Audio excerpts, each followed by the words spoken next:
Pouse around the house. In this video, I'm going to show you how to stop a drafty chimney, and I'll give you a few tips to keep that chimney flue well ventilated and damp free. This solution can be permanent, or if like me you've got an open fire that you want to use periodically, then this process can be reversed in a matter of minutes to get that open fire roaring again for those cold winter months. My house used to be terrible for drawing all the hot air up the chimneys and bringing all the cold air back down. I wanted a solution where I wasn't capping off the top of the chimney due to the associated damp problems, and I also wanted to have my feature fireplaces, some of which I use and some I don't. So on looking round and doing my research, this seemed to be the obvious answer, and it's called the Chimsoc. And I've been using these for the last 6 years and they've been absolutely brilliant, and only 3 months ago did the first one slightly deflate. I put a bit more air back in it and it was as good as new. And that's why I wanted to share this product with you. So in the box we get the Chimsoc itself, which is effectively an inflatable plastic balloon. On the end we have a valve which we can open and close so we can blow up the balloon and then lock it off. It also comes with this tube inside a nice little case. This can be attached to the end of the Chimsoc, and then when it's inside your chimney we can blow up the end of the tube whilst in situ inside the chimney breast. Then we have a little warning tag that we can put in the fireplace to remind ourselves the Chimsoc is in situ so someone doesn't light a fire and melt the Chimsoc. And finally a set of instructions which hopefully we won't need because I'm going to show you how to install it now. So how does the Chimsoc work? Well, in brief, we partially inflate it, we push it up into the location we want inside the chimney breast, we attach the rubber tube, open the valve, fully inflate it. That creates a tight seal and stops the cold air coming down into the room. But before we do that, we need to get inside the chimney flue and take a few rough measurements, as these Chimsocs come in a few different sizes. And it's important to choose the right size for your chimney flue, as if your Chimsoc is too small, then cold air is going to travel round the side of the Chimsoc and creep into your room. So now I'm going to get a torch, we're going to get inside the chimney, and I'm going to show you what it looks like. Now on my fire, I'm able to remove this vent, so that's what I'm going to do to make this a bit easier.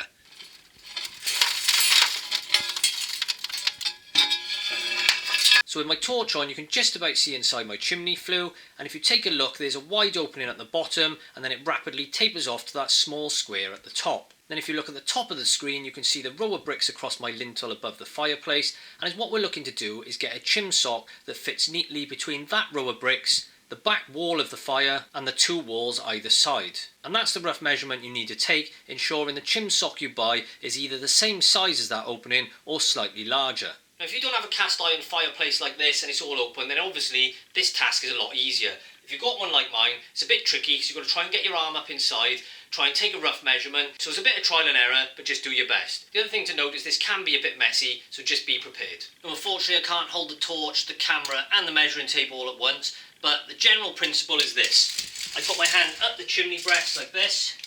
If you can get your eye up, be a bit careful, maybe wear some goggles because you might have a bit of debris coming down. Then you just want to push this to one side of the flue, try to take it over roughly to the other, mark it with your thumb or your finger, bring it out, and then you can read off the measurement on your thumb, and that should give you a rough indication as to what size Chimsoc you need. If we take a quick look at this diagram which I've pinched off the Chimsoc website, this is the positioning you want with your Chimsoc. So once you've got your dimensions, you can go on the website and I'll put a link to that below, and you can select the right size Chimsoc for your flue. So now it's time to fit the Chimsoc in place, and to do this, first of all, I'm just going to partially inflate it and get a little bit of air inside. Obviously I can't inflate it too much because I've got to be able to fit it through this small void. If you've got an open chimney, then there's a good chance you can blow it up a lot more before you push it into place. So with the valve open, just start to blow.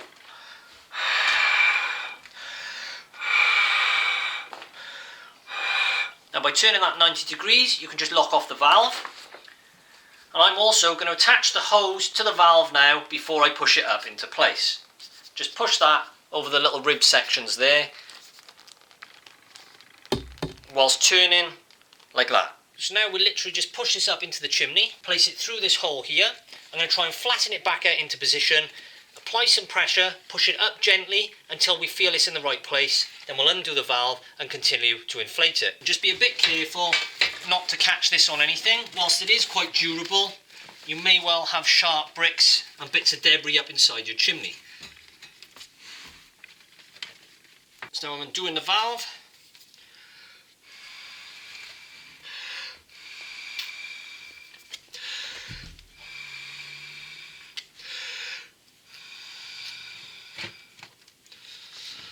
Once it's inflated a bit more, we can just push it a little bit further until we feel a bit of resistance, like that.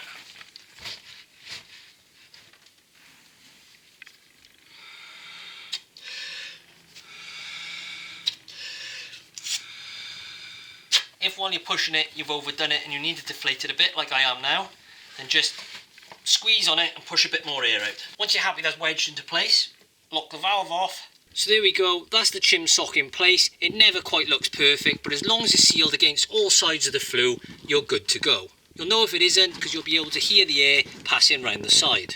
Now in the instructions, Chimsoc recommend that once the Chimsoc is in place, we close off the valve and then we remove the inflation tube. Now as what I've done on all the other Chimsocs in my house is left this tube in place because I've got a cast iron fire, it's hidden behind it anyway. So as what I do is take the cover that came with it, I'm going to place it over this tube and then I'm going to tape it on with some insulation tape. That way if it ever slightly deflates, I can just take the tape off and the cover, undo the valve, quickly blow some air back into the Chimsoc, put the cover back over the top again and we're back in action. So I just place the cover over the inflation tube like that. And I like to use insulation tape. And I just tightly wrap it around the cover, keeping the inflation tube nice and clean for if I need to blow it back up again in the future. Now I can just tuck that back behind the fire, like that, place my vent back on,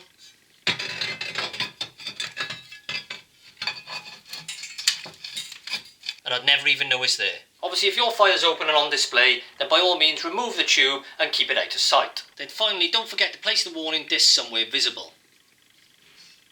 So earlier in the video I mentioned keeping your chimney flue well ventilated and damp free. Now there's a few ways you can do this. Now the first important thing is to keep your chimney regularly swept. Now by sweeping the chimney you're going to remove any horrible debris that's stuck inside it, and debris in the chimney can absorb any moisture that's knocking around, which can later on manifest itself as horrible damp patches through your wall. If you want to sweep a chimney yourself, I've already done a video on this and a link to that video will pop up on the screen now. I'll also put a link to that video in the description section below. Now the other important thing to do is have a good chimney cowl on top of the chimney, and this will do three things. 1, it will keep out direct rain.